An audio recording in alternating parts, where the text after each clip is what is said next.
Hey, Mark, fake banter for the intro. That's all I know how to do. Great. Good to be here. Welcome to Tuesdays with Stories. Hit her in the face with a surfboard. And then the duck fell out of his bag. Surf's up. And she didn't even flush. Knock, knock. Who's there? Mark Norman and Joe List. Yeah! This is Tuesdays with Stories, everybody. No, that's terrible. This is supposed to be cheesy. My radio is spitting at me. And I can't choose what I want to say. We're back. Oh, my God. I can't believe we're in the belly of the beast. We're here. We're queer. There's a baby above us. Chuck passed away. Ooh. I'm gay. You in Queens. It's like Frank Costanza in Manhattan. Oh, yeah. It's like a date. It's all off. It's all pipes. And I know. It's a wacky area. I'll say it a million times. You're not going to like it, but there's not one hot person in Queens. You're out of your mind. Well, My wife is Astoria. right upstairs, for God's I sake. stand by my point. No, there's hot women. They're just not, they come out at Queens. night. I There's see. some hot women, but no, that's because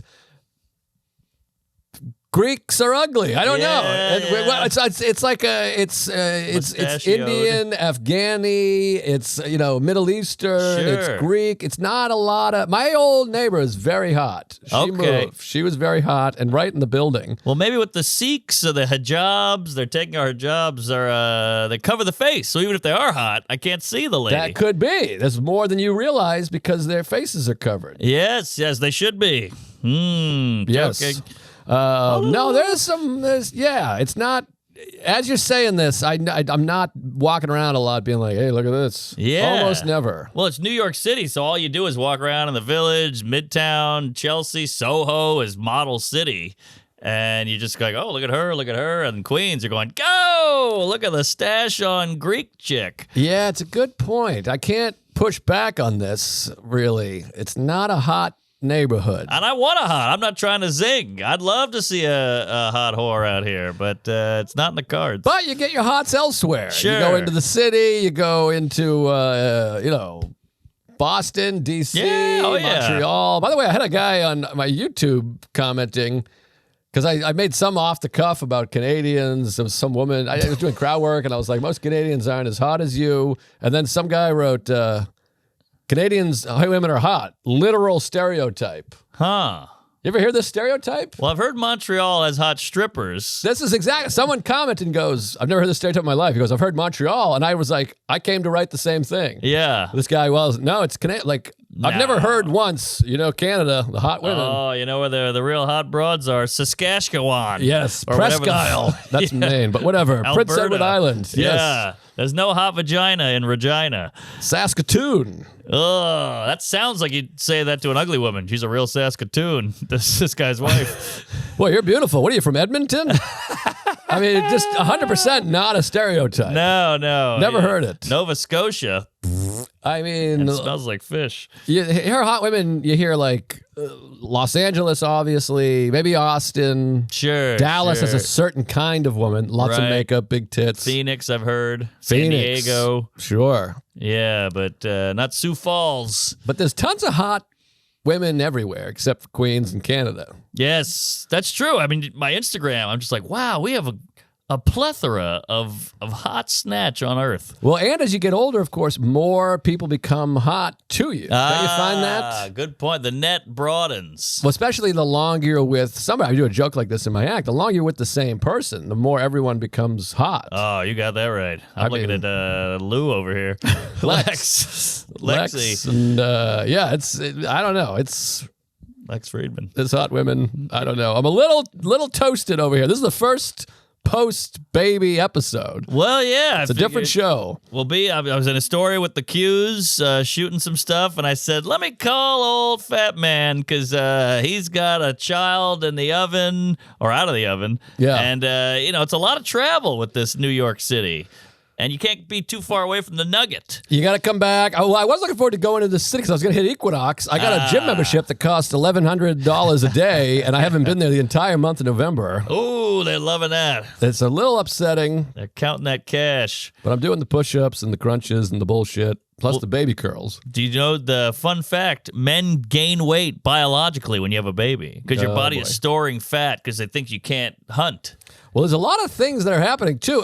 Men get fucked all the way through the process. I gotta just talk about this a little bit. Well, women have it tough too with the vaginal tearing. No, I disagree. All right, you don't know what you're talking about. It's a cakewalk for these bitches. All right, I've heard the taint will rip, the C-sec, the breastfeed, peanuts. Okay, all nothing. Get a burqa. Morons. Great line. Princess Bride. Plato, Socrates, Aristotle. Morons. Boy, Wallace Shawn. Oh, hell of a talent. He is good. Dinner with Andre. Surprised you never see him on Seinfeld.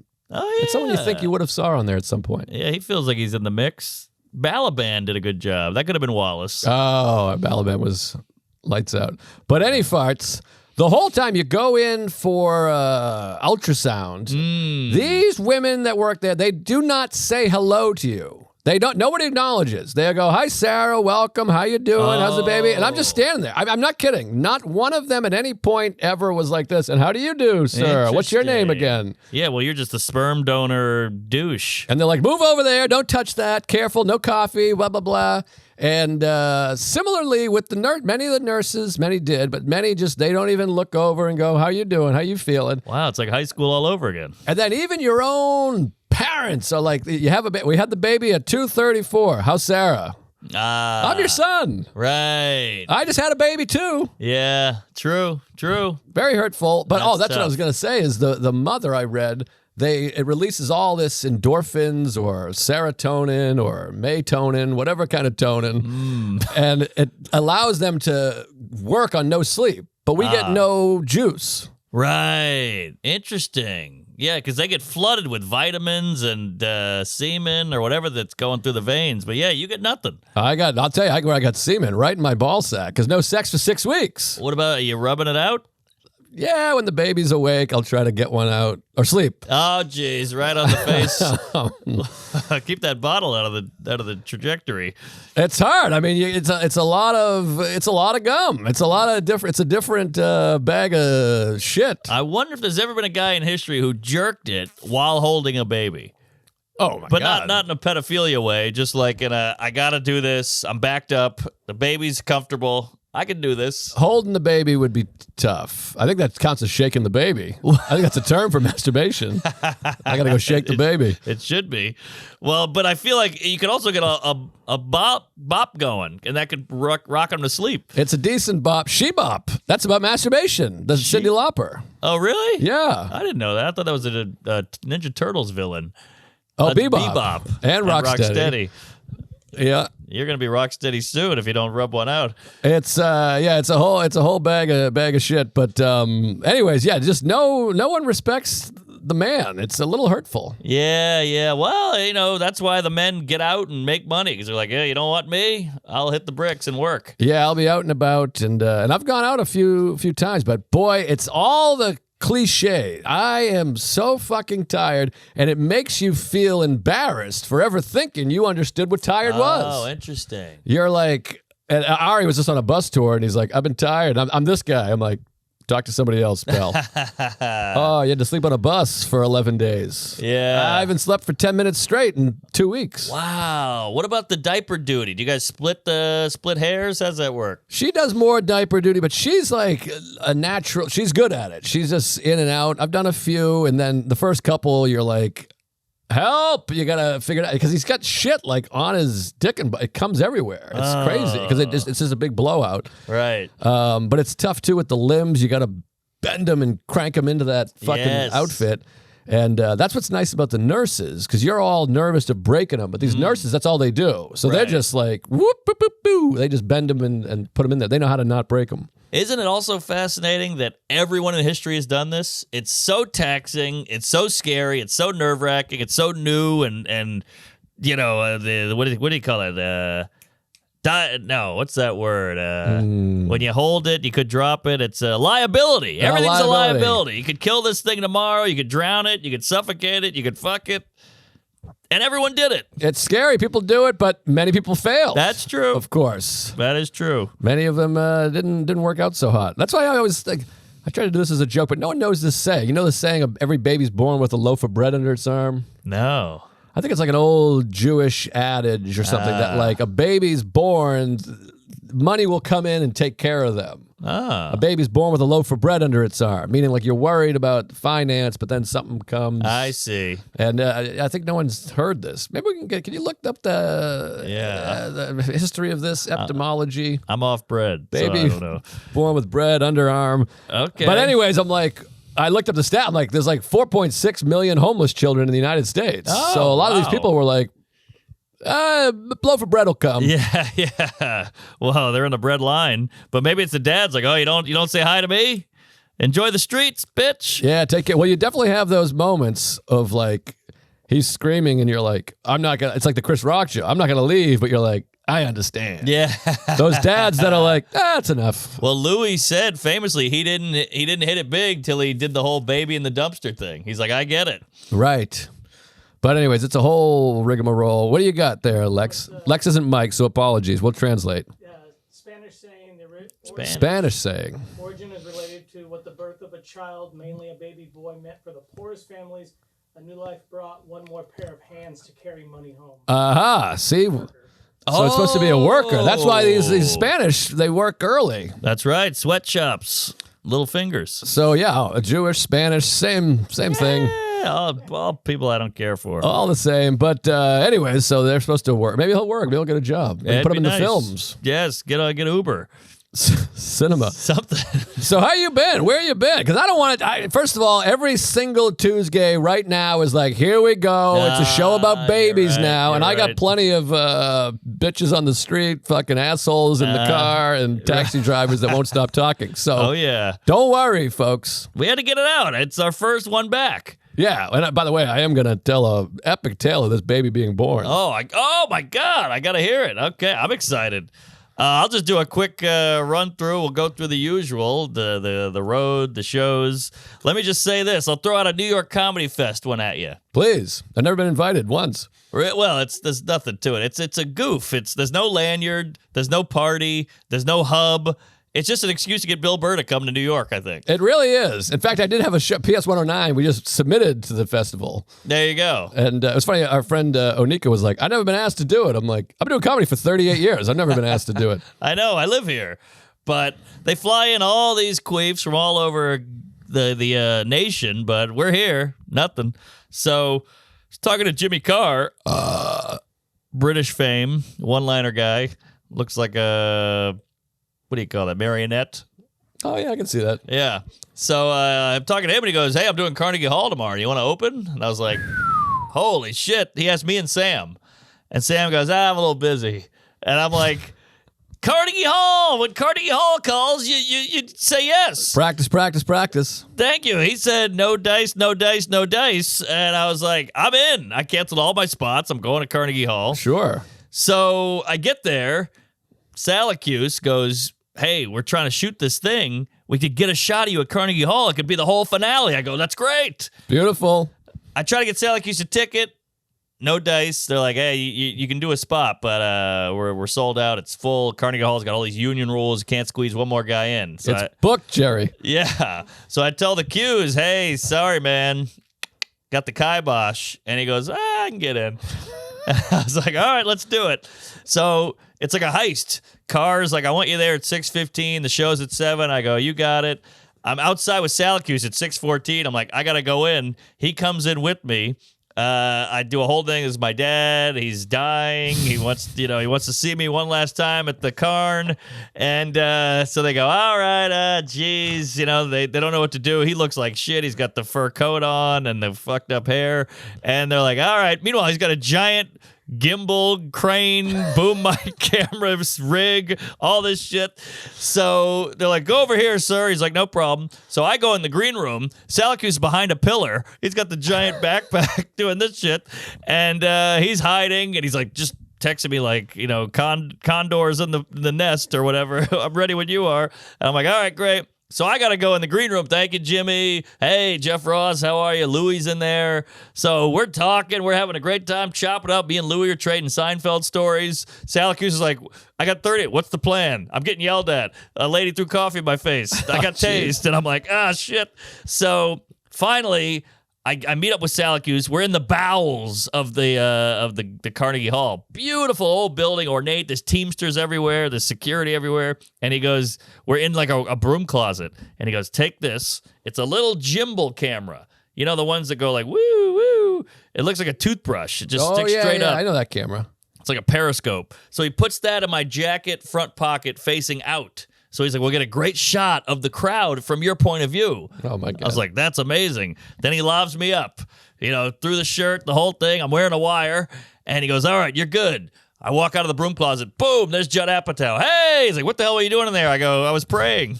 And he's like, oh, okay, whatever. So the guy finds me and he goes, all right, you're on in 2 minutes. And I go, okay, great. Jeff Ross is out there. He's killing, roasting Carnegie Hall or Allah or whatever. And then I go out there. Boo!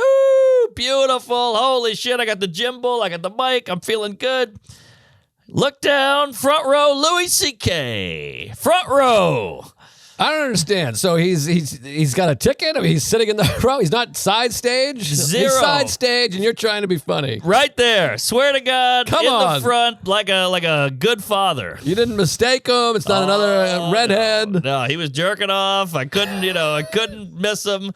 What are we talking? Center? Left? Right? Center right. Like, Okay. boom. Just, Center right. What is that, 2 o'clock? Center right. That's me now. Yeah.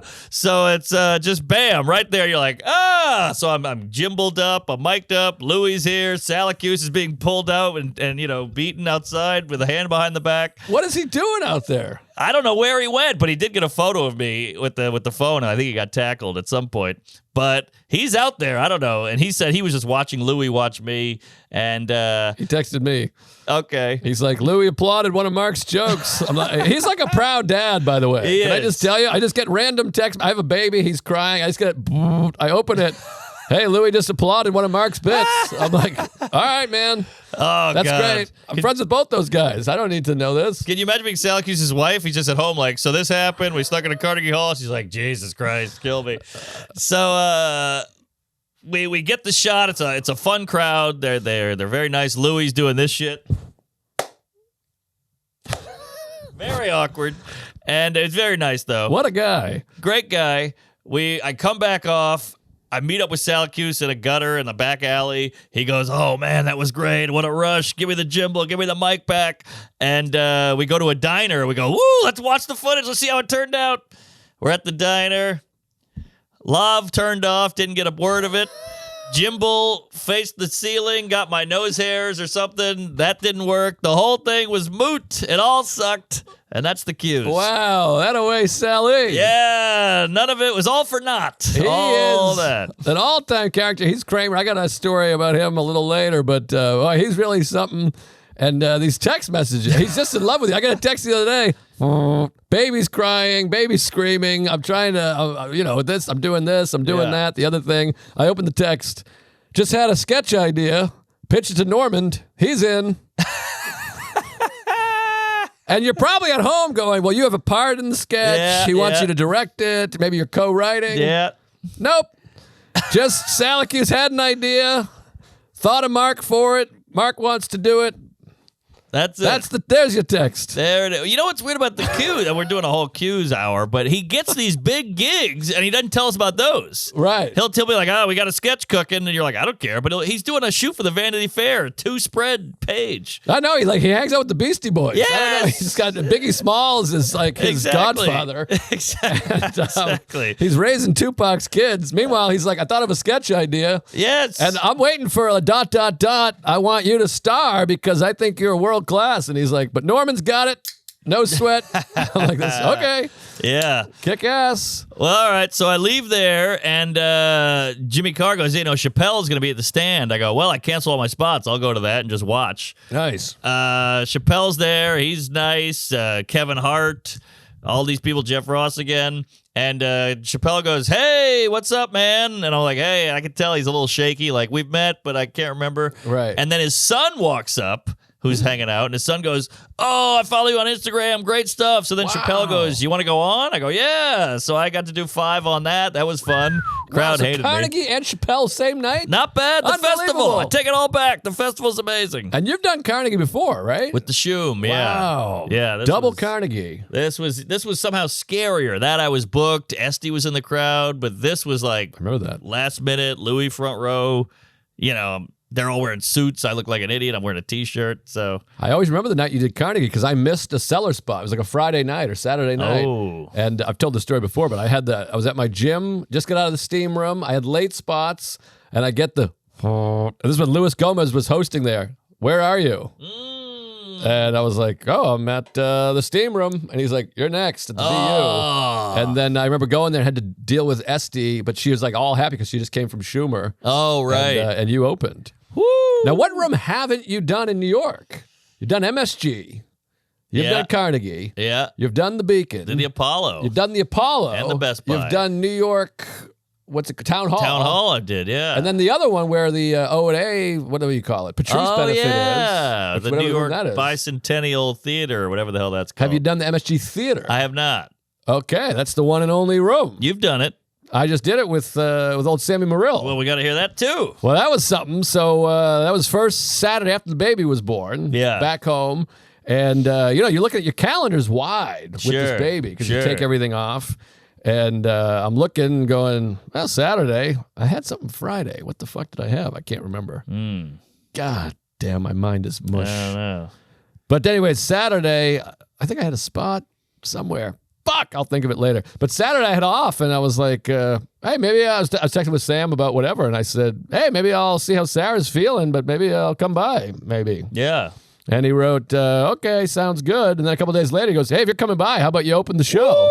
Ooh, you got to love that text. Which is nice, because then it gives you now I have to go. Yes. That's a great feeling. Yes, that's an out. There's no more like, let me feel her out and Right. see. It's like, I got to go. I'm booked. Bitch. So went there, and just a beautiful, no real story, but you're excited to go. I went early, MSG Theater underneath, beautiful 5,000 seat theater, sold out. Really? Wow. And you go, and Sam and I just shot the shit for like an hour and a half. Will Sylvince is there. Sam's Squeeze is there. And then Berkowitz is there. The Berk. Super agent to the stars. My agent was there. And just a great hang and fun set. And then all the Stellar people were there. Gnome, SD, Val, Liz. That was exciting. And what a thrill to see a big Sambo up there. And he killed. But I got to tell you, I was so exhausted. Yeah. Yeah, you're not sleeping, the whole thing. And then I could see his little digital clock up there. And it's at 18 minutes. And I'm like, whew. It was a long night because you get there early because you want to hang and everything, and you're like, but you realize you're like, I've been up since 4 a.m. Oh, and so you're a farmer. The jokes are so great, but I got to do jumping jacks because I'm on 90 minutes of sleep. I can't focus. And then you watch comedy, it kind of lulls you. Like, all right, I'm going out. It's just a voice. He's got that deep voice. I mean, Sam could do go to sleep tapes. He's got that timbre voice. But he does, Jeffrey Tambor. Boy, every single fucking joke. You keep thinking like, oh, there'll be a joke that I'm like this. Right. No, he's a beast. Every single fucking joke. And then he's got a crazy story that I'm sure if he hasn't already, he'll tell on the podcast. He's got with the lady. A kooky lady. I heard about the lady. That went a little kooky and he had to yell at her. That was kooky. And Berkowitz, the ultimate agent, he went in there and he was like, you have to go, ma'am. And they're like, who are you? And he's like, I'm head of security at MSG. Wow. Impressed. Imagine your agent bouncing people. He is the super agent. Sam told me some other story about how he got some money cleared up, and you're like, man, this guy can do it all. You wonder how people get to the top. It's stories like that. You got that right, Fatty. But just a special night, fun night. Me, Will, Sam, Kramer, the butler, and you got to go see Sam's Hour. Get excited for this. It's gonna be. I don't know if it's out where it's gonna be yet, but well, he shoots in the Wilbur, I think, in March. Yes, I believe so. Yeah, it's already on sale. But yeah, that was awesome. And then it's also exciting because I just wanted to go see the show. Sure. And you get a nice fat check, which is beautiful. Wow, you got a check. Oh, absolutely. Well, not a check, a deposit, whatever you call it, but still. You better Zelle. Made some cash. I'm back to opening. I did a weekend with Nate. I'm opening for Sam. And let me know if you want me to swing by that beacon because sure. Well, I'm available. You got some high standards. I mean, it's Nate, it's Sam. You're not going to go open for Vince McMahon at the Uncle Vinny's. No, I'm opening for Rana next weekend at Chuckle Dick's. What are you doing? QED? I'll be at, what's it called? Grove 34. There you go. Some point. I'm doing all my shows in Queens now. I'm either opening for friends or doing shows in Queens. My career's over. It's going to be an ugly audience. It's a wrap. But what was I going to say? Oh, can I throw a thing by you real quick? Yeah. Plus, you got the baby tail. I'll get to the baby tail. He's got a tail. The other day, Cut that right off. I'm walking up in my neighborhood, my corner here, my street corner, and the traffic gets a little gridlocked, you know? And there's a guy blocking the street, and I'm walking, and there's a woman.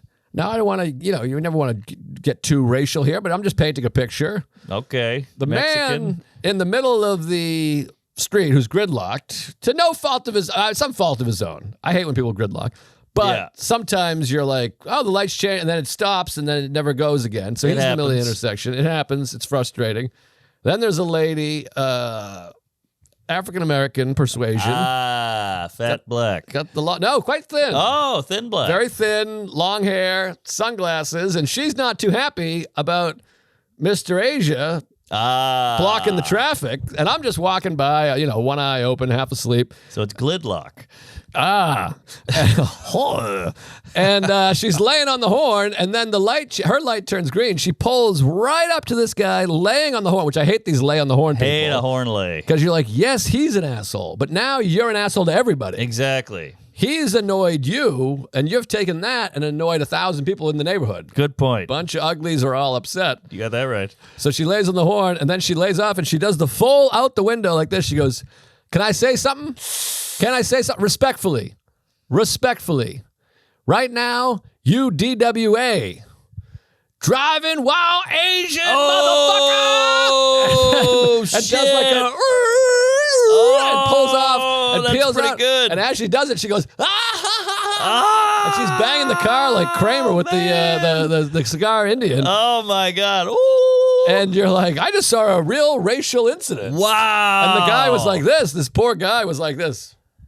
I felt for him. Does a minor head shake right outside here. She's been sitting on that for 3 years waiting. She heard that at a party and she goes, I'm going to use that motherfucker. And then she had the perfect gridlock opportunity. Yeah, she really hit him with it. And I gave him a look of like, I'm sorry. You don't deserve that. But also I wanted to chase her down and be like, that was pretty good. That's pretty good. I mean, that's up there with CPT. Oh, yeah. Well, she might have been late. I don't know. Well, she is now, thanks to D.W.A. But that was something. D.W.A. And worst airline ever. I think I might have had something else written down. We haven't recorded in a month and a half. Oh, yeah. Wow, that's a great story. D.W.A. I mean, there's something going on with the Afro-Americanes and the Asian persuasion because there's a little bit of kung fu friction. Oh, yeah. There's a lot. And, there was a lot of Asians getting punched and, whatever. Come on. Somebody's got to make the Jordans. Hey, folks. Tuesday with Stories brought to you by BetterHelp. Yes, we love therapy. Our therapist, Al, is incredible. Big Al, and we don't know where we'd be without him. If you're looking to get started with therapy yourself, BetterHelp makes it easy to get started. Everything's online. Take a quiz, and BetterHelp's team will match you with a licensed therapist. You can connect with them over video chat, over the phone, or even by message, so it's convenient and totally suited to your schedule. That would really help me out because, going all the way up to his office is a whole trek, especially in Manhattan, up and down. You lose a good 2.5 hours on the day. So this is quick, convenient, easy, no travel, no leaving the house. So I'd say this is pretty convenient. As much as we love chatting with your friends or significant other, reaching out to a trained therapist is a total game changer for your mental health. Find your bright spot this season with BetterHelp. Visit BetterHelp.com/Tuesdays today. Get 10% off your first month. That's BetterHelp, HELP.com/Tuesdays. Get on it. Hey, folks, Tuesday's Story is brought to you by Manscaped. Whether you're buying your loved ones or for yourself this holiday season, you can't go wrong with Manscaped. Manscaped's new Performance Package 5.0 Ultra has everything you need to shape things up down there. It comes with the Lawnmower 5.0 Ultra Body Trimmer, the Weed Whacker 2.0 Ear and Nose Hair Trimmer, their Crop Soother Aftershave Lotion, and Crop Preserver Ball Deodorant. They're also throwing in 2 free gifts, super comfy boxers, and a travel bag to store your stuff. Love that travel bag as I travel with this puppy every weekend. I got one in the suitcase, one in the pantry. What do you call that? Medicine cabinet. The Lawnmower 5.0 Ultra truly does it all. It comes with 2 blade heads and a standard trimmer blade and a foil blade for a super smooth finish. And it's waterproof so you can shave anywhere.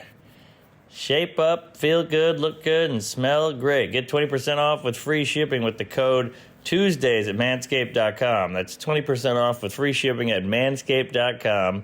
And use code Tuesdays. Hey, folks, Tuesday's Story is brought to you by Raycon. Don't zone out until Black Friday. There are incredible deals going on right now that you're going to want to take advantage of. Raycon has started their deals early. You can save up to 50% on products like the gaming earbuds, everyday speaker, and fitness earbuds. Ooh. Raycon is known for their high quality and features that are actually useful, like 32-hour battery life and comfortable in-ear fit. I love my Raycon everyday earbuds and never leave home without them. With 8 hours of playtime, crystal clear call quality, and resistance to water and sweat, you can take these puppies anywhere. This past year, they've been expanded into home goods and power tech. Check out their faucet filter that ultra filters what comes out of the tap to make sure the water is sparkling clean.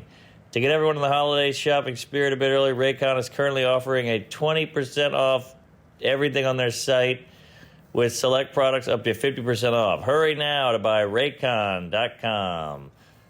Hurry now to buy Raycon.com/Tuesdays. You get 20 to 50% off site-wide.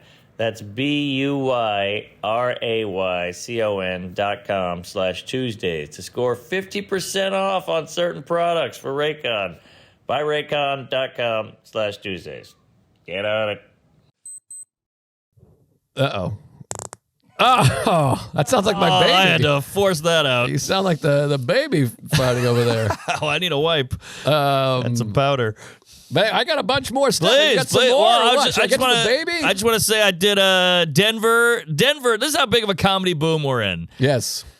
Did a show at the Paramount. Great crowd. They got love. Something about that city is one of the great comedy cities. Top Absolutely. 5, I'd say, in the country. Did the Paramount. Brad Williams, our little friend, small world, is at the club. He sold out everything. So he goes, come hang out after. So I do the Paramount, walk over to Comedy Works, which is just not, it's the same staff. Right. It's Tanya's there. The drinks are flowing. So I'm hanging out with him. He goes, hey, Hassan Minaj is at the arena. We're all getting breakfast tomorrow with Josh Wolf. Not Josh Wolf, Josh Blue. Oh, Josh Blue. Josh Blue. And so everyone's sold out. How is there enough people in the one city to go to all these shows?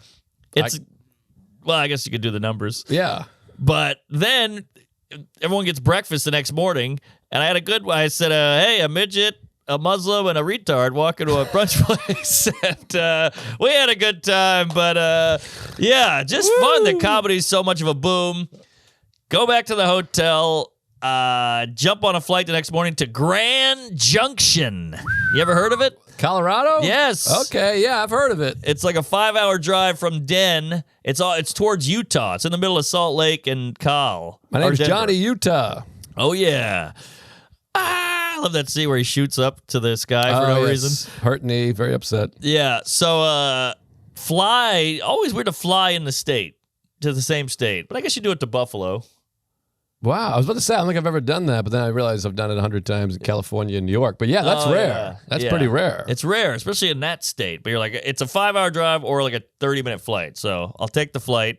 Grand Junction. It's very red. It's very American. You know, I went there as Veterans Day. I saw the saddest Veterans Day parade. You know, the old people in the chair with the flag. Yeah. And there's a million veterans going by. And it was like, I said it was like a hearing aids walk. That was my big line. That's good. Hey, it didn't do well on stage. Yeah, I mean, it's not ha-ha, but it's good. It's a tweet. It's something. It's like Yeah. a popsicle stick. Right.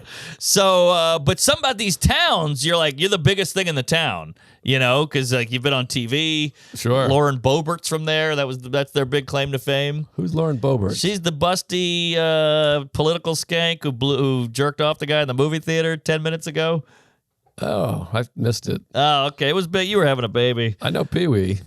Oh, yeah. She's kind of like the right-wing AOC. Oh, okay. You know, so some of these towns, I had David Rodriguez open. He runs the Comedy Fort. Right, Great I know guy. him. Great guy. He killed. And it was at like a community playhouse, you know, kind of thing. And it was the hottest crowd. And you're loose because you got no stakes. Right. And just had a great time. Got drunk alone. Flew back the next day. And I did something on Sunday. Shit. Flew back. Go! I'm blowing it. Ah, I can't jeez. think of the Sunday, but I did something with the wife.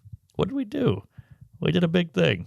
God, I can't think of it. I'm the same way. I don't know Yeah. what day is which. Ah, shit. Oh, boy. I'll think of it. Alzheimer's. Yeah, it's coming in. It's kicking in. It's the sleeping pills. I got no memory. Well, you hit 40. It's all downhill. Oh, like a Malaysian plane. But Now that's a GIF or a GIF. If somebody could just take the two of us doing this together, that could be. I'm going to respond to every tweet like that. that's a reverse Heil.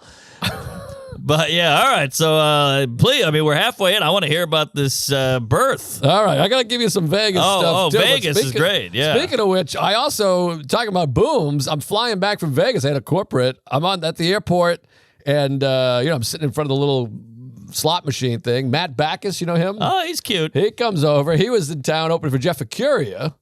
Oh, So okay. Backus is like, hey, I'm on this flight. We're chatting for 10 minutes. Michael Costa walks by. Oh, I love the cost. So I kick Backus to the curb. I start talking to Costa. Handsome fella. Costa? Oh, he's 6'8". Oh, yeah. Beautiful head of hair. Funny guy, tennis pro, the whole thing. He's really something. Woo-wee. But so then he's on the flight. So I say, hey, Matt, good to see you. Costa, good to see you. High five. Rachel Dratch walks by. Gee, this is only getting more celeb. She's was in town over for Tina Fey. Nate Bargatze was there. He was at the Encore. Jeez Louise. Not on the same flight. He doesn't take flights anymore. Now private. But he was there. Then I get on the plane. I'm in 1C. I got a nice first class upgrade, Primo. which is gonna end after that. I have one more year of Diamond, and then this baby's gonna tank my goddamn status. Oh, right, because you won't be flying as much. I don't think so. Well, we'll see.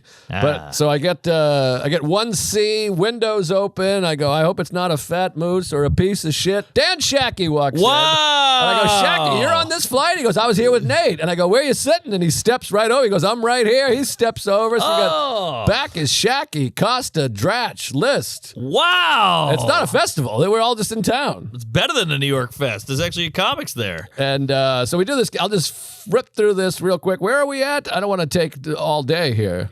Okay, great. So we go. I had Vegas corporate gig for day traders. What do you know about day trading? I know about gay trading, and it's not pretty. Been there. What about night trading? You never hear about that. I think the market closes. Ah. I'm slowly learning the stuff because there's the Okay. people they trade for like the future. There, you buy a stock, you buy something in Chipotle, you keep it for 10 years, Sure. and you sell it and you get Bitcoin. I don't know. Something happens.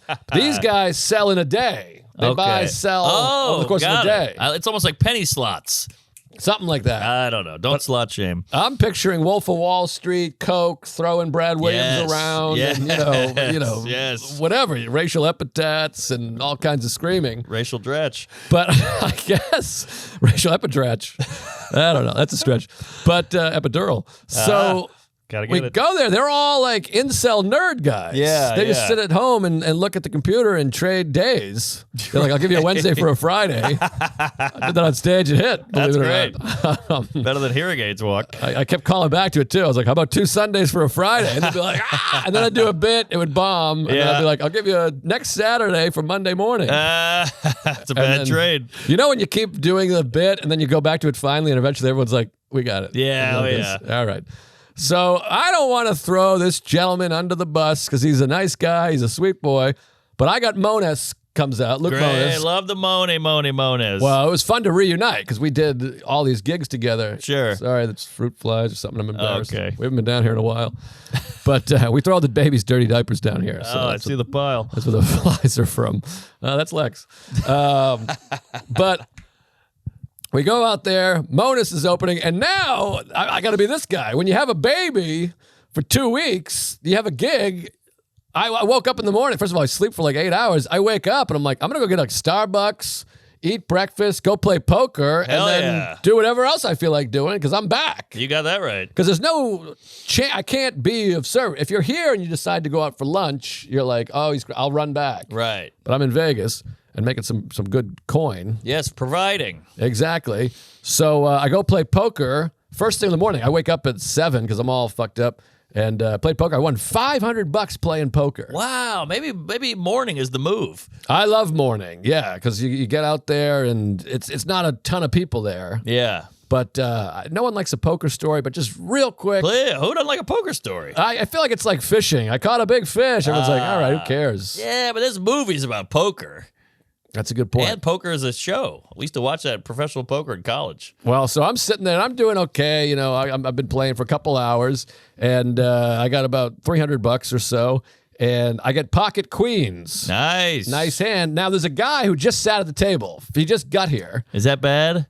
Well, it's whatever, but I don't know how he play. He doesn't know how I play. And so he bets $65. That's a big hand. That's a bit. It's 1-3 minimum. $3 Okay. blinds. He bets 65. So that's a big bet. But I'm like, I got queens over here, so I got to call. So I call. A second guy calls. Now there's 3 of us. $65. I can't do that math. What's that? 180, 195. There you go. And that's in addition to all the blinds and everything. Whatever. Whoever called before. Quite a pot. So then we flop, and it's like a 7-4-2 or some shit.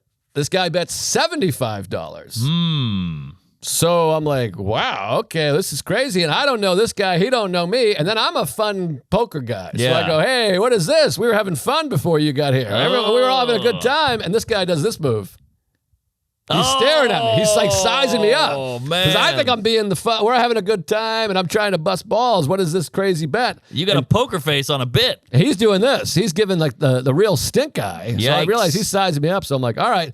So I shove. Are you familiar with shove? All in? That's all in. Okay. Because that's the only move. Otherwise, he's just going to bet all my chips out. I got queens. Pop shove it. So I go, hey, I'm all in. And I'm like, now I'm trembling. This is crazy because this is a pile of money. I got a new baby. He needs a pair of shoes. Right. And this is tension, too, with you and the poker face. So this guy over here, the third guy that's already in for 65, he's obviously has something. He doesn't want to get out. So he's like, I don't know what to do. And he goes, I'm out. He folds. All right. This guy calls. He's got $190 or something. So we both shove everything in. This guy's already got his money in. We finish the hand. We flip. God.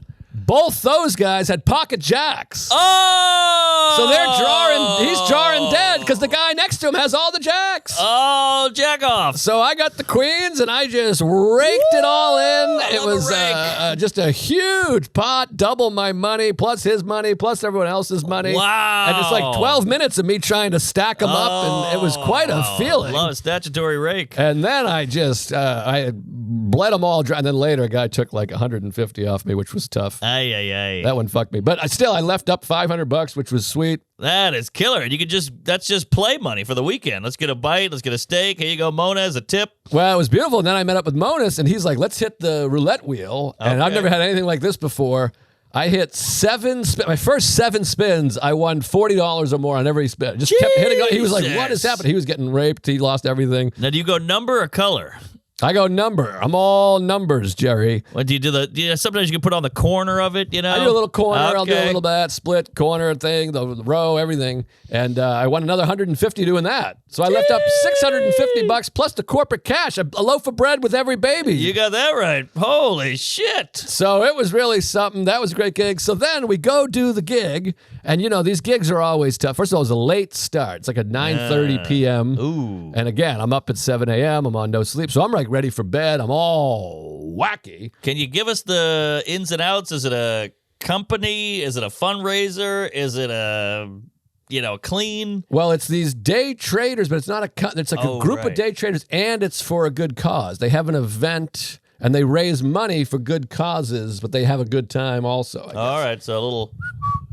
Yeah, so they're drinking. It's in an old strip club. There's literally like stripper poles and everything at the Mirage, which is not a nice hotel, by the way. Shithole. Complete shithole. Trash heap. So we do the gig, and then they have one of the day traders. They say he's going to host the event. He's going to do stand-up for the first time ever. Oh, they love doing this shit. And they say he's a real firecracker, funny guy. And I say, great. In my mind, I'm like, great. They say he's going to do 5 minutes. So I go, beautiful. And I think he's going to go up and shake and go, Sure. oh, boy, we haven't been here since Bob threw up in the laundromat that time. And everyone's Right. going to go, oh, that was funny. You know, some not local, but what do you call that? Lowbrow? Inside jokes? Inside jokes. There And you got a go. couple of, I thought he had a couple bits, maybe a piece of paper. Yeah. And Michael read J. 'em. Fox. Trembling and just look at, so I'm like, okay, this will be great. He'll get a couple laughs. He's not a real comic. He'll get a couple laughs, get embarrassed and shy, probably do 2 minutes in reality. And it's endearing. It's endearing. And he'll bring up Luke. Luke will warm him up. And then here comes the big gun, Nice. the big daddy. Well, so the guy goes up, and I'm expecting all kinds of nerves. First time doing stand-up. This guy sits down on the chair like Schultz. He Whoa. sits like this, like elbows on the knees, like a Schultz set. Uh-huh. I've never seen anyone more confident in my life. Wow. He was like, y'all party in Vegas? Y'all party in Vegas. White guy? Indian guy. Indian guy. But, like a sexy, like a very handsome. Like a Hassan Manouche. Yeah, kind of like that. Got A very, it. like a beautiful, not that all Indian people aren't sexy. I'm just Well. describing him. I'm not saying, Hot people are rarer. Yes, of course, especially in Queens. You got that right. A lot of Indians here. So he's got the most confidence I've ever seen. And I'm like, shit, maybe he's going to kill. Uh-huh. Well, he does his bits. He gets a couple of Okay. Snickers, let's say, because he might hear this. But take a guess how much time he did. Supposed to do 5. Oh, geez. Take I don't a know. shot. 3? 26 minutes. Oh, my. Get out of here. I thought he was going to go short. I swear to God, he gets up, he paces, he's stomping, he's got a little Chris Rock about it, he's got a little Schultz. God. And I'm in the back, I'm half asleep. Luke Monis is like looking at me going, what's going on? Hands on the head. There's Indians and there's sand and words. I mean, he really had a plethora of material. Wow. And I got photos. I'll show you. 26. He's working it this way. He's swinging. He looked like my Cosby. Lord. I'm the most confident performer I've ever seen. Not a ton of laughs. Sure. Or 26. or smiles, even for that matter. Flabbergasted. And then it ends with like 6 day traders being like, "All right, that's enough." They're literally like, "Enough." Oh, my They're like, God. They give him the wrap up, the whole Wow. thing. And very nice guy, by the way. Mahatma Gandhi did less time. They couldn't have been nicer, these people. They brought me gifts. They brought me a onesie and a T-shirt, and we did like a meet. And usually you hate a meet and greet, but this Sure. was like a pleasant meet and greet. Everyone was so nice, baby advice, friendly. Oh, there you go. And there was one guy that picked me up that was so cool. Sean, I think he might be a Tuesday, huge fan of yours. And he was like, I pushed hard for you on this gig. Hell I was like, I yeah. appreciate- He brought me cigars. All right, lunch. And they were all so nice. Monis goes up, and I'm like, okay, here we go. Monis' first line, zilch. They just weren't. It's one of those events where it's like they were partying, and they've been quieted down. yes. And now they're like, I guess we're watching comedy. Eventually, Monis gets them, and I did okay. I got them. They wanted dirty and like Yeah. inside jokes, or what do you call it, ball busty jokes. Yes. They So it always ended up do. being fun, but I was like, that guy really, he brought the heat. Yeah, well, 26. What'd you do? 28? I did about 52. Okay. And then it was one of those ones too where they're like, you got to come out with us after. And I had to do Yeah. like, there's not any single chance I'm coming. No amount of money. I'm like, yeah, you could give me, first of all, I had a 440 pickup. Oh God. And it was like 11:30. And then Monas, this is the best. Love Monas. They go, well, what about you? And I threw him under the bus. You know me. I'm like, he's got a late flight. Yeah. He flies out at 8 p.m. He's your guy. And he wants no part of this. We're just not party guys. And one of the guys goes, well, you can come with me. I'll drive you. And Luke goes, well, I got to change first. Oh, smart. And we walk away, and I'm like, why would you change? You're dressed for a corporate gig. What other outfit would you put on? Good point. He's got, a dress shirt and buttons and the pants. And I'm like, well, where would... Oh. And he's like, yeah, I blew it. But they couldn't have been nicer. And it was I'm grateful. It was such a lucrative gig. Lucrative. There you go. But it was a lot of fun. Great gig. But boy, the opener was something else. I mean, Aziz, I'm sorry I went long. Good Lord, that's a wild amount of time. I mean, and then, I paid Luke a plethora of money, but I'm like, this guy did double the time Luke did. That's true, but he owes you a couple bucks. And he farts. That was Vegas. Fly back. Great time. And I guess I could get some baby. You want the baby? I'm story? dying. Well, I haven't heard it yet, so I'm just in with the viewers here. All right. Well, so I feel like I'm hogging. I'm talking too much. I mean, They're gonna hate me. you gave birth to a human life. I want to hear about it. Yes, I certainly did.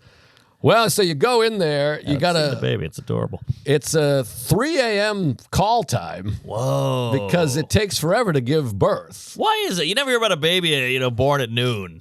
It's always 2 in the morning, 5 in the morning, 3 in the morning. I don't know, and I'm doing this as a joke, but I'll say it here too. When you think of labor, when you hear labor, I was in labor. What are you thinking? Legs up, I want to fucking kill you. Look what you did to me. Placenta flying, exorcist shit, shitting the floor. Exactly. That's what I thought labor. And for these bitches, man, for a year, my whole life, I was in labor for 48 hours. I was in labor for 50 hours. Yep.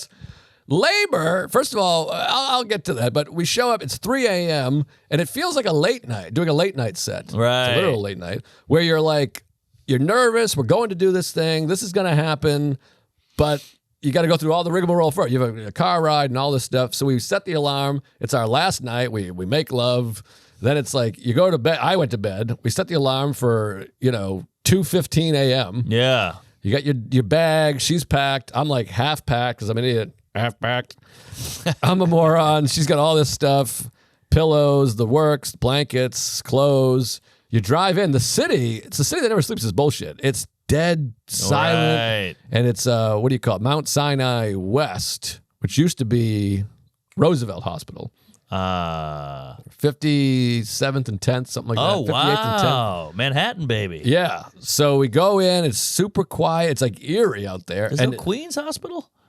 There is, but like we want the top. And you want your kid to not be ugly. And our doctor is the best. I talked about her before. She's my hero. She listens to the podcast, which is insane. Maybe I'll use her when I... Oh, you gotta. Okay. Oh, you have to. She's number one. So we go in. We're all excited, and you drive there. You're half asleep. You park the car, and the gate is closed. You got to like honk the horn. 'Cause it says 24 hours, and it's like 3 a.m. And there's literally kooks on the street. I'm coming here to have a baby, and there's like homeless guys dragging their and you're like, open the fucking gate for God's sakes. We go in. We walk into the emergency room, and it's just gunshot. I mean, it's an emergency room in Manhattan at 3 a.m. And you're like, get us to the fucking mothership, whatever. Their mother. So they send us up there. We go in. You check in. It's 3 a.m. Then like Sarah's filling out a form. She's like, "Does our insurance cover this? Is this our?" And I'm like, "This what?" I'm like, "What are we talking about?" I'm like, "Well, you can't do anything now. We're here. We're not going to go to a different hospital." So now in my mind, I'm like, this is going to cost $350,000. We're fucked. We're going to be homeless. No loaf of bread. We finally go in there. We get a room. It's nice. The woman goes in first. They bring her in. I'm like, am I just sitting on this bench all day? Yeah. And the reason is because they have to go in there and say, is he beating the shit out of you? Whoa. Yeah, I had no idea. Wait, what? Huh? They got to make sure you don't have like an abusive husband or partner. That's a weird time to ask. I guess so. So I'm sitting out here like dad of the year with my little to-go bag. My wife's in there. I don't realize they're shaking her down, being like, you got to blink twice if he's fighting you or whatever. Wow. So finally the nurse comes out. This is what I'm talking about. No one men are just pieces of shit in this whole process. Wow. There's a lot of pieces of shit men, obviously. Sure. So then they come out. They're like, all right, we're ready for you. I come in. Sarah just rats them out. They're like, they were shaking me down. They think you're a piece of shit. I'm like, I'm a good guy. Anyways, we go in, you start the process. She has to get the epidural, which is a 48-inch needle they shoot into your spine or whatever. Good Lord. And I don't do needles, you know me. So I'm like, cry. I get in front of Sarah. I'm holding her hand. I'm eating her out while like an Asian guy named Tron is jamming a fucking 14-inch needle into her back. Wow. NDA, needling while Asian. So she's like tough as nails, this woman. She's not even phased. She doesn't give a fuck. They're pumping the needle in. There's not one. If I had to do what she had to do, I would just be like, we can't have a baby. We can get a dog. That awaits Sarah. I mean, she's 58 years old, so she gave herself a shot in the butt every day for 4 months. Wow, what a badass. A needle in the spine. They're taking blood every 10 minutes. It's crazy. I wouldn't have put up with one single thing. Yeah. It come in my pussy, I wouldn't want either. Yeah, good point. You like the mouth. But when it hits that throat, my God, what a feeling. It's very warm. But puts the thing in, lays down in the bed. I'm in a chair. I'm sitting like this. I got 48 hours to go, just in a fucking chair. Wow. She's laying down. Now, the epidural, I didn't know this. It's basically an IV, but it goes into your back. No, IV. I see.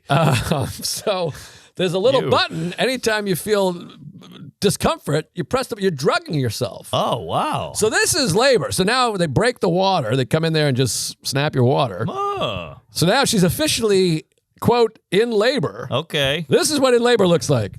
I mean, she's sound asleep, REM sleep, and I'm over here like this, trying to get the blanket. I'm twisting. I can't get a position. You need a little drug action. I would have dripper. killed for drugs. And then they come in every fucking hour. They couldn't have been. These nurses, I mean, are like American heroes. Oh, they really are. So they come in, they go, how you feeling? And then the doctor comes in, Dr. Melka, best doctor I've ever seen, met, heard in my life. She comes in. Got Melka? Melka fingers my wife and goes, nope, nothing happening. Okay, I've great. heard that before. That's still rolling, right? Yep. Okay. Fingering. And she goes, yeah, nothing. We're going to put a balloon. They put a balloon in there. Which Chinese? It inflates, so it gets you dilated. Oh, smart. They put the balloon in. 3 hours later, they come in. Now it's whatever, 6 a.m., 7 a.m. The sun's coming up. They go, yeah, no movement yet. Well, we got time. So you go back. I'm reading books. I'm looking at Instagram. She's mostly sleeping. I'm pacing. Then around, 3 p.m., knock on the door. Yeah, come on in. They go, yeah, you have someone out here? They're not allowed to have visitors. Oh, boy. I go, I don't know anything about that. They go, Maybe your parents showed up. There's a man out here. A man? There's a man out here. You can't have visitors. No one's allowed on this floor. Can you please come here? And I go, what the fuck is this? I walk out, and one Matt Salacuse. Oh, jeez. Does he have a gimbal? He's standing in the hallway with a little dainty bag of apple pie. He's got an apple pie, and every nurse, doctor, lady is looking like, what the fuck's going on here? Now, it's hard for me to describe.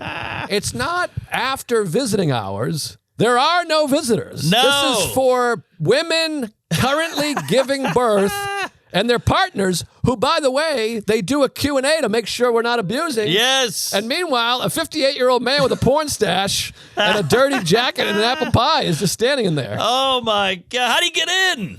So I walk up, I go, it's like Paul O'Neill in the George, Kramer, I mean. He's like, how'd you get in here? Right. I walk over, I'm like, thanks, buddy. I give him a hug. We never hugged, but it felt like, all right, I guess here you go. Are you touched a little? You got to be a little touched. I'm touched. Oh, I'm touched, baby. I mean, he might have scaled the walls to get in there. He might have had a rappel down or a Spider-Man thing. I think he wore a mask and a stethoscope or whatever. Oh, you're probably right. So I go, how'd you get in here? And literally, this is the all-time quote is the kid stays in the picture from the bachelor party. That's a whole other story. Yes. But I go, how'd you get in here? He goes, I was born here. Oh, that's gold. I go, That's perfect. He thinks it's like a fraternity. He can just come and go with a pass. He's alumni. Like they're going to be like, oh, we remember Salacuse. Right. 1974. He goes, yeah, I was. And now he's done such a nice gesture. And again, I do not know how he got in there. They ID you. They do all this stuff. With food, mind you. This is a floor. There are no visitors at all on this floor. Wow. You don't get visitors until you go down a floor. I'm telling you, aviation duct. I wouldn't put it past him. He's something. He repelled. I don't know what the hell, but I chat him up repelled. for a minute. But I'm like, I'm gonna get. My wife's in labor, sort of, so I gotta get back there. Yeah, thanks for the pie. Bring her the apple pie. I'm making a pie. I go, Salacuse brought some pie, and she said, "Who the hell is Salacuse?" So I said, "He's the video guy. Remember, he had the sketch idea with Mark." And so I'm very touched. It was beautiful. She ate the pie. She went crazy for the pie. Okay, great. Love the pie. By the way, she had it after. When you're in labor, you're not allowed to eat. So she didn't realize. Oh, no, when you have an epidural, I think, whatever the fuck it is. So she didn't realize her last meal. She had just like half a hot dog. She's like, I'm nervous. I'll eat tomorrow morning. Right. So she's just fucking starving, drugging herself up. We literally go through the entirety of the day into the next morning. That was Thursday at 3 a.m. we got there. Yeah. Now it's Friday, 1 a.m. Doctor comes in and goes, all right. Basically, I think her shift was ending. It was like, no movement, because we were trying to do natural. She's like, no movement here. We got to do a C-section. Now, I got to tell you, so you're thinking we're having a baby. You know we're going to have a baby. Part of you thinks like, maybe we're not having a baby. Like, it doesn't feel real because there's no pushing and squeezing and crying. It's like not like the movies. We've just been sitting there for a day, like exactly like we are now, just sitting here for 24 hours. Wow. So then she comes in and goes, all right, we got to do the C-section because there's no movement here, so we're going to do C-section. And we're like, okay. So now you get like a spike of like, okay, here we go. And she goes, is she nervous? Because this is a slicing. We went from vaginal to slicing. she's nervous. She's sedated a bit, but we're so fucking tired. Not her. She's been sleeping for 20 hours. The best sleep I've ever seen anyone have.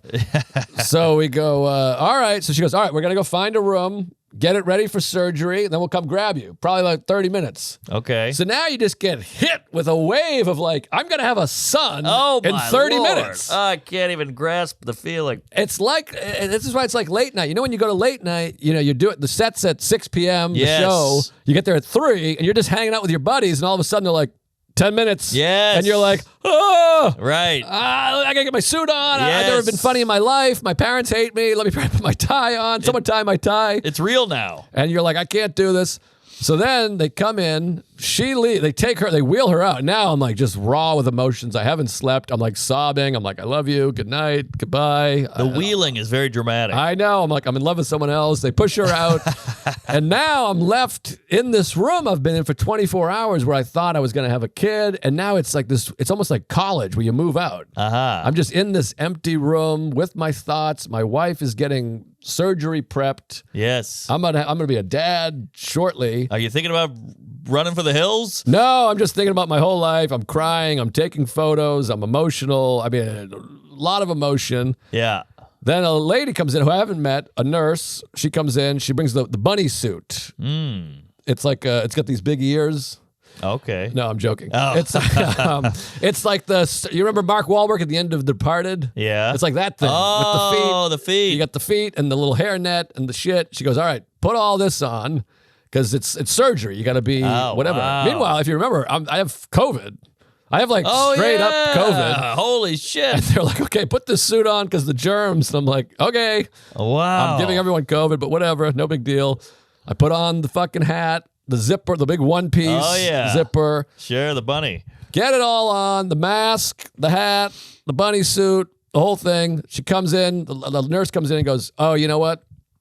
I jumped the gun. You got to take all that off. You got to bring all your luggage down to the recovery room. Jesus. And you can't wear that in there because it gets contaminated. So take all that off. And meanwhile, I'm like trembling. My wife has been gone for a half an hour. And in my mind, I'm like, am I missing the fucking surgery? Right. Because I picture them, they're not waiting for me, whatever. So I unzip all the shit, take it all off, fold it back up. And keep in mind, I'm like, I haven't eaten, I haven't slept, I'm terrified. Yeah. I bring all my luggage to the recovery room down the hallway. They go, no, it's full in here. Oh, my Lord. And they go, well, what should I do? She goes, just leave it in your room. What is the amateur hour? So I got to walk back with and I'm talking suitcase, duffel bag, backpack on my head, apple pie. Walk back to the room, put it all back where it was, put the bunny suit all back on. Then they go, all right, just wait out here. So now I got some great photos of it. I'm just sitting outside the room. My wife, I haven't seen my wife in a half an hour. And now I'm like, I got these photos I look at now. It makes me emotional. I'm like, I'm 3 minutes away from being a dad. Woo! They call you in, you come in. Now the C-section, she's literally lined up. They have her hands tied because you get real shaky and crazy. Yeah, and you just wow. Hot. sedated. It looks like Braveheart. Oh, yeah. The joke was, I yelled, I'm losing my freedom. There you go. There's your bit. 35-year-old reference. She's got her arms out like this. Then they have it's like a magic trick. They got a big sheet from like chest dividing. Got it. So her whole body's on this side. We're on the other side of the sheet. It's me, Sarah, and the, what do you call it? The anesthesiologist. That's the one. Whoa. Nice pull. No Salacuse? No. He's in the duct looking through. Okay. So he's behind us. It's the three of us, and then there's 14 people over on this side, and they're about to slice this fat bastard up. Oh, man. So we're over here, and I'm like, I love you. I can't believe it. I appreciate you. And she's crying. I'm crying. The pediatrician's crying. We're all crying. I'm holding his cock, her hand. I assume it's numb downtown. Oh, yeah. Okay, It's numb, baby. And they're like, okay, here we go. And you can't see anything. It's just a blue sheet. Whoa. It literally feels like a magic trick when they cut you in half. Right. And so I'm down here chatting with her, and they're like, and every once in a while, Melka just pokes her head up over the thing. It's like a comedy sketch. Yeah. She's like, how you guys doing back here? it couldn't be more comedic. Yeah. Yeah, everything good? All right. And then she comes back down. She comes up. She's got like a blood mustache. Oh, Everything's my good. God. So then they go, all right, when the baby comes, we're going to drop the curtain, and you can see him. Yeah. And then we'll pull it back up. It's very show busy. It's fucking insane. Oh, I was wearing a top hat and a tie. And so then you're just hoping to hear crying. Yes. 'Cause if you don't hear crying, that's the problem. Yes. Because the babies cry when they come out. So they're like, okay, a little pressure. And Sarah's just like, Oh, my God. And we're both sobbing, holding hands. I'm squeezing her tit. And then you just hear, Oh, man, what a moment.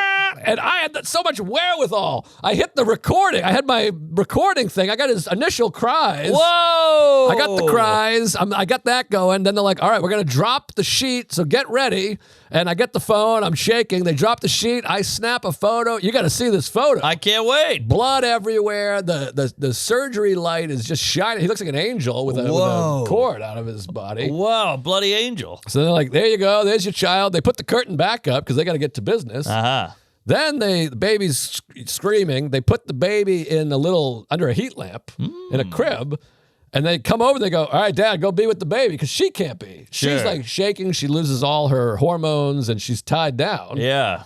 So then this is where it gets really crazy. So they're like, just go be with them. And it's like George with the squirrel.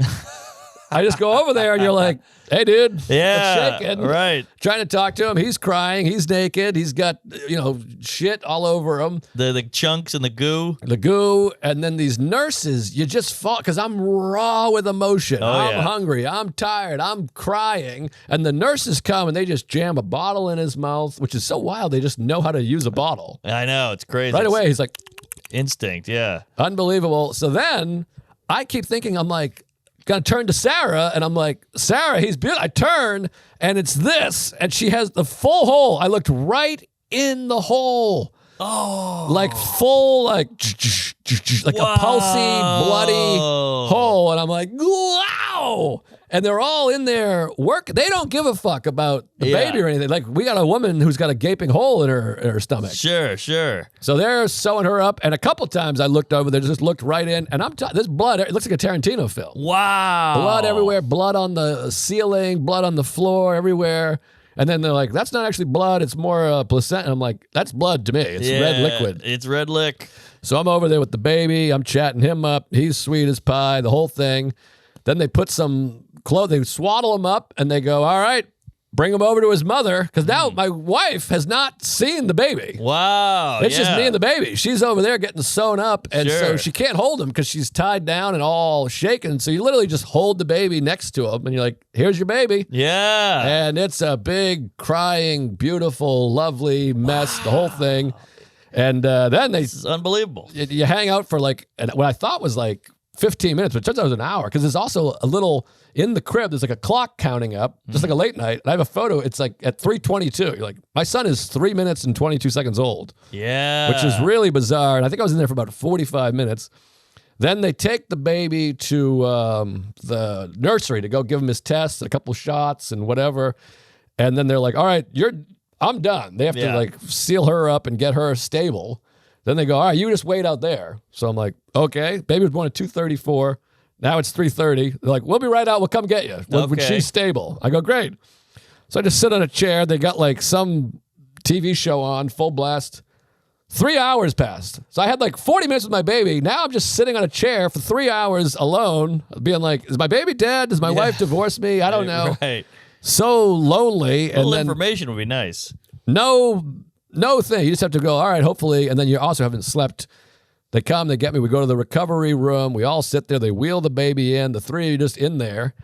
And then you're just in there. And you're on I haven't slept in 26 hours. Actually, it's more like 50 hours at that point, I'm realizing, because you came in the night before. You've been awake that whole time. Yeah. So, because we came in at 2:15. I only slept for 2 hours leading up to it because it's midnight. You wake up at 2. God. So I've slept 2 hours in 3 days, 2 days, whatever. Woo-wee. And you sit there, and then you go up to the other floor, the recovery floor. And then at first, we didn't have a room. We had to share a room with this other woman because it was so full. It was a big weekend. Yeah. And this other woman was like going through like a miscarriage. And we're sharing the room. Ooh, it's just a curtain. That's tough. And so they're having this tragic thing, and we're like, cuckoo, cuckoo, caca, I love you. And you're like, this is no good. And one of the nurses was like, I'm going to get you out of there. This isn't fair to either one of you.